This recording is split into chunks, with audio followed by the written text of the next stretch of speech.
Samantha from Jessima Tutorials here, and today I'm going to be showing you how to create faux hypersthene from polymer clay. And here's the one that I have done already to kind of get the idea down, and this is what I'm going to be showing you how to make. From here this would get covered in resin, so there is a step missing here, but this is just to give you an idea of what we're working with. Now to start off with, you're going to want some black polymer clay.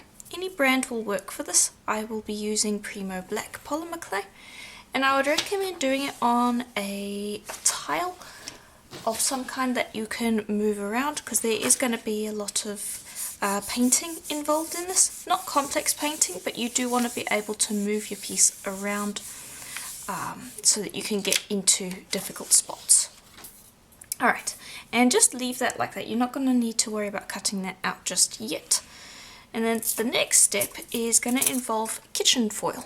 You could use metal leaf, but the problem with metal leaf is it's very fragile and I need to actually texture this, so I'd recommend kitchen foil. From there we're going to need to cut out the shape, and so I've got a cutter.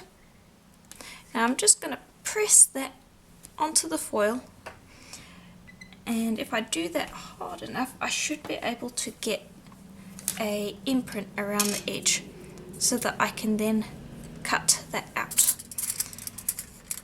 And then you just go ahead and cut out your shape.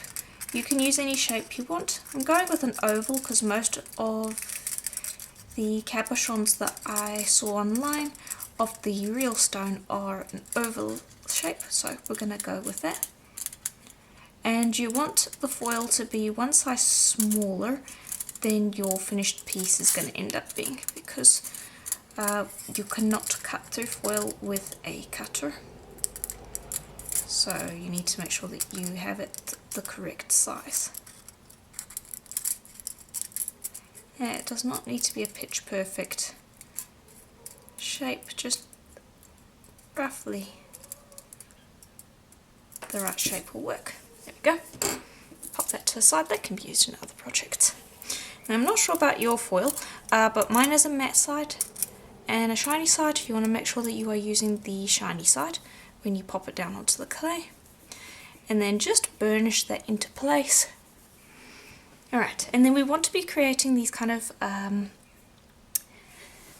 almost like a tree ring effect. So I'm going to grab a brush, just a toothbrush, and I'm going to use that to create some really just fine lines, so that it's got a lot going on the surface. And let me actually zoom you in a bit so you can see better. And then I'm going to use a piercing pin to get in some deeper lines. And now this takes very minimal pressure to do. You don't want to be piercing through the foil, so have a very light touch when you're doing this. And just go ahead and create these ringlets. Again, this is just going off of what I saw from the real piece. I should have shown a real piece at the beginning of the video so that you have an idea of what we're working with. So if you have a look at that, you can see that there's some very faint lines on the piece, so it's got almost like a wood grain, and that's what I'm trying to do here. But you want to be very careful because you can easily pierce through that foil, and this is the reason why I'm using foil rather than metal leaf, because metal leaf, if you did this, you would just scratch it and it would end up with a bunch of gaps. And just continue going and laying on those lines. The more you have, the more complex the pattern will be. There we go.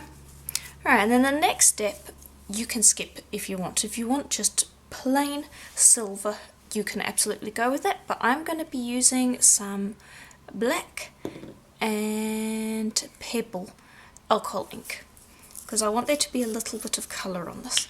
So I'm going to start with that pebble alcohol ink, and it's just kind of this greyish green. And I'm going to use a little makeup sponge to just kind of pick that up. The other side I used on a separate project.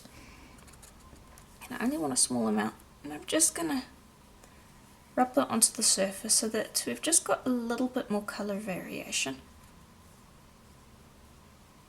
Okay, and that should be enough. You're going to be barely able to see the difference, but it is there. And then the black I'll use as well. And you're just going to take that, don't worry about changing out the colour. And again, take a teeny tiny amount. And there, that one's a little bit more visible. And when you're popping it on, try to go in circles so that you're kind of going with the pattern that you have.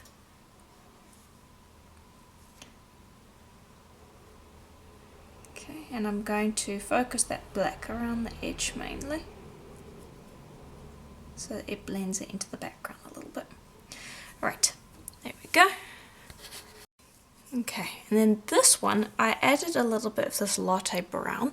However, I'm not sure if that was the right decision, so I'm going to leave that one with the latte brown. This one, however, I'm not going to put that on, and I'm going to leave it more with this kind of gunmetal silver. However, if you prefer this, that is the alcohol ink that you want to add on top of the other inks that I showed. Okay, and now we're going to get onto the painting part of this, and you're going to need some black acrylic paint. That's what I'm using, and you're just going to grab and make a strip of that. Alright, and if you can paint straight lines off the bat, cool, do that. I really cannot. I'm actually quite awful at it, so I'm going to be using a tissue blade to kind of pick up the paint and cheat a little bit. There we go, just making sure that I get some of it on, and I'm going to go in the opposite direction as before, and let me actually make sure that I get enough paint on there. Just give me one moment. Okay,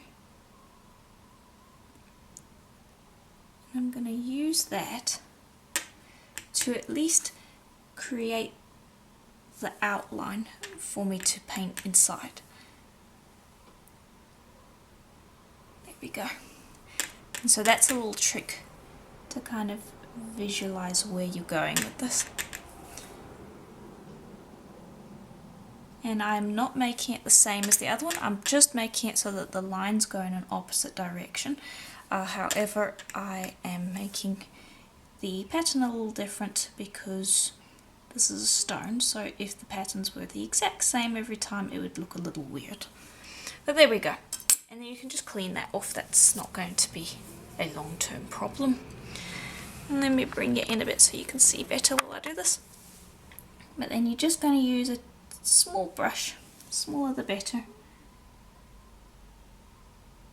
and then colour in or paint in those lines, making sure that there isn't any silver showing up where the black should be.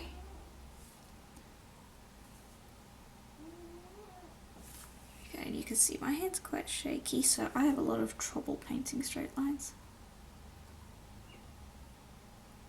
That's why I find that quite helpful. And you're just going to continue painting all of your lines like so. There we go, and that's how that should look.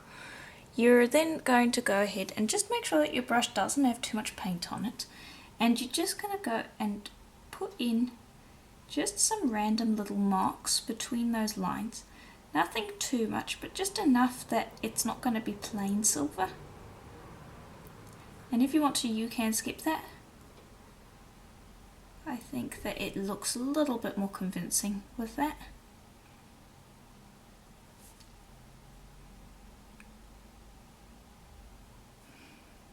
Go. Right, then grab your sponge again, just the makeup sponge, and I'm just popping a decent amount on, and you're just going to go around the edges and just tap a little bit so that that silver doesn't have a clean cut line. It more just kind of fades a little bit into the black clay background.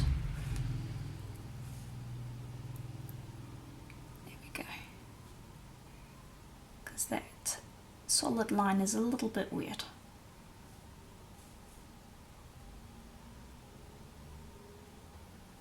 Alright, and there we go. Then you're going to grab an oval cutter that is one size larger than the oval that you cut out, and you are going to cut out your piece. Just center that. And cut. There we go. And then just lift that out of the way. And then you're going to allow that paint to dry, and just make sure that you don't have any gaps in the pattern. Like I can see that there's a bit of silver showing through here and here, so I'd go back over once the paint's dried and layer it out so it's a little bit on the darker side of things. And you can see here once we've cut out the difference between the colours in these two, so that's why I wanted to show off both of them. But yeah, once you've kind of patched in the pattern, you're then going to pop this into the oven for about 40 minutes at Primo's recommended temperature. Alright, and here they are out of the oven. Now, I usually would do some cleaning, like sanding around the edges and the back, but you can see here that the foil does not stick to the clay at all, and so this really needs the resin on first. You can see that it's peeling up. Once we get the resin on and it's kind of weighing down that clay, it will, weighing down the foil, it will be much sturdier. It's going to bond to the foil, and then it will also bond to the clay around the edges, basically sealing the thing together. You do need to use resin though, because otherwise the foil just won't stick. And I'm just going to be using a UV resin here. And we're just going to squeeze that onto the surface. And I'm going to squeeze from the outside, not the outside, from the inside out, so that I lay the foil down as I go, because I don't want to trap air bubbles if I can help it. Okay, I'm just going to pop on a decent amount, and then I can use something like ball tools to help me work with that. Okay, and I'm just going to use these to just kind of help me stick that foil down and get it so that the resin's going all the way up to the edges, because it can be a little finicky, but that resin should kind of weigh it down into place once you kind of get it going.